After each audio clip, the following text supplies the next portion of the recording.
Bonjour, ici Stéphanie Dionne de l'École branchée.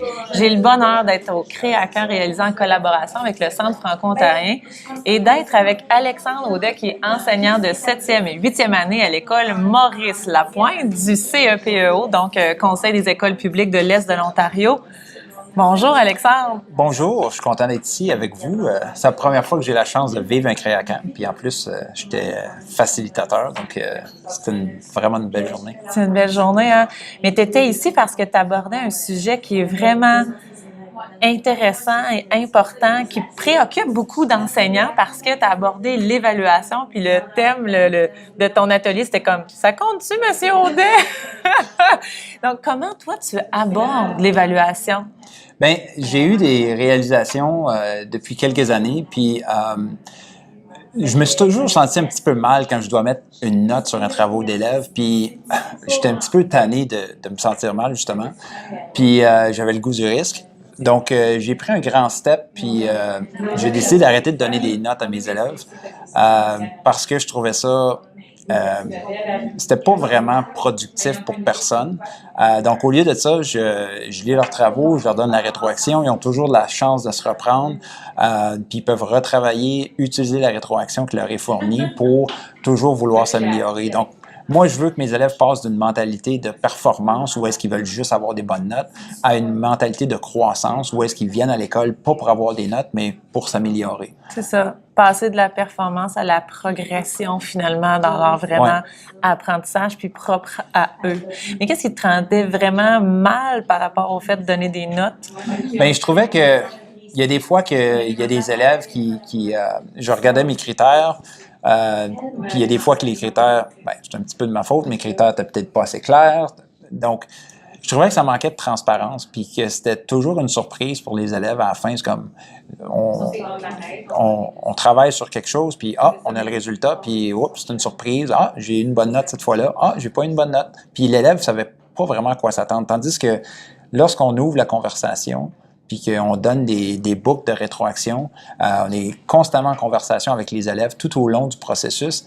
L'élève, il a pas besoin de voir sa note à la fin, il sait exactement où est-ce qu'il se situe, puis je pense que c'est beaucoup plus sécurisant pour les élèves, puis les élèves, ils veulent continuer à travailler, parce que avoir un système de notes où est-ce que, OK, tu as eu 100%, bien, ça veut dire que tu es rendu au plafond. Il n'y a plus rien que tu peux faire. Mais dans le fond, on sait que c'est pas vrai. Il y a toujours plein de choses à améliorer au travers du travail comme tel, puis de la connaissance comme telle. Il y a d'autres choses à améliorer.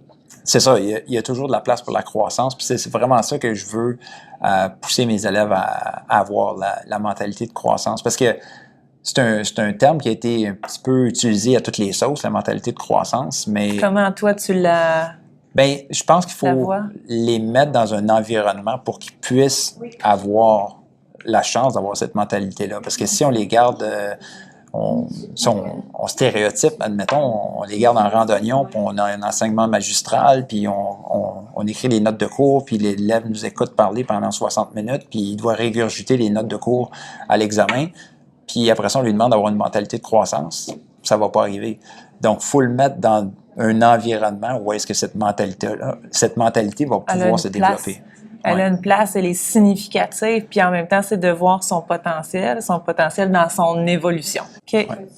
Puis là, comment... Parce qu'au bout du compte, ils ont quand même une note à leur bulletin. Oui.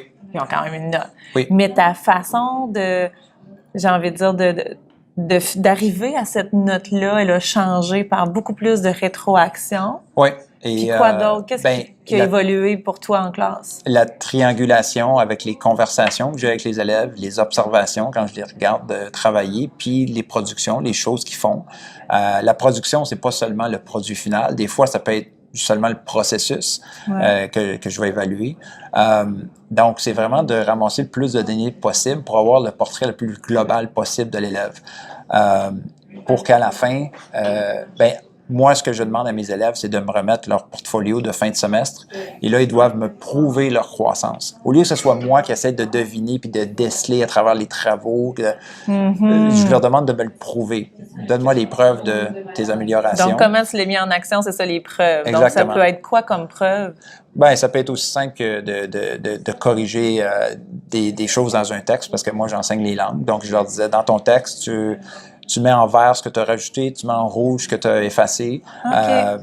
De garder des traces de toute l'évolution de son travail comme ça. Donc, l'élève, à la fin, peut me prouver, voici comment je me suis amélioré. Puis aussi, encore des choses que je comprends pas. Voici avec quoi j'ai encore de la misère. Puis, je me fixe des objectifs pour le prochain semestre, la prochaine étape. Si c'est le prof qui a tout le processus d'évaluation de ses mains, on rend pas service à l'élève parce qu'un jour, lorsqu'il va être sorti de l'école, l'élève va, peu importe son emploi, il va devoir apprendre à s'auto-évaluer puis à voir où est-ce qu'il se situe. Donc, faut qu'on lui donne la chance de le faire à l'école. J'ai différents outils que j'utilisais, par exemple des grilles à un niveau, donc sans mettre de chiffres, sans mettre de lettres, sans mettre de symboles. L'élève, il pouvait savoir si c'était plus une difficulté, si un tel critère c'était plus une difficulté ou une force dans son travail. Puis même que je lui demandais de compléter la grille avant de me remettre son travail. Comme ça, moi et l'élève, on pouvait en discuter ensemble de ses forces, de ses difficultés. Puis là, tu es à l'aise avec ton processus? Est-ce que tu dirais que ce que tu as mis en place pour arriver à cette façon d'évaluer les jeunes est satisfaisante? Et comment tu te situes aujourd'hui? J'ai eu vraiment de la bonne rétroaction en fin d'année scolaire. J'ai interviewé tous mes élèves en fin d'année, un à un, pour avoir leur rétroaction sur Ta l'année façon de scolaire. procéder puis sur l'année. Exactement. Puis ceux qui étaient plus récalcitrants au début de l'année, ceux qui voulaient absolument avoir des notes, puis ça leur prenait des notes, en fin de l'année, je dirais que la plupart m'ont dit qu'ils comprenaient maintenant, qu'ils avaient vraiment changé un petit peu leur mentalité, puis que vraiment c'était plus important pour eux autres. Il y en avait encore quelques irréductibles qui étaient encore axés sur les notes, mais c'est correct. En un an, on peut pas changer les mentalités, mais les élèves étaient rendus à l'aise avec ça. Pour ce qui est de moi, j'ai encore beaucoup d'ajustements à faire. J'aime de la manière que ça a fonctionné l'année passée. Il y a définitivement des choses à changer parce que mon système est vraiment pas parfait. Par exemple, il faut que je donne plus de temps aux élèves d'utiliser la rétroaction que je leur donne. Il faut que je leur prévoie du temps en classe pour le faire parce que j'ai pas fait assez. Donc, plein de petits ajustements comme ça, mais je pense que avec le temps, je pense que mon système va s'améliorer. Je n'ai pas arrêté de donner des notes puis pour me donner moins de travail. Au contraire, je pense, encore plus de travail parce qu'on donne plus de rétroaction de plus de qualité. Donc, mais oui, c'est définitivement un choix que je pense que je vais garder pour le futur. Pour le futur. Ouais. Merci vraiment d'avoir partagé tout ce que tu as mis en place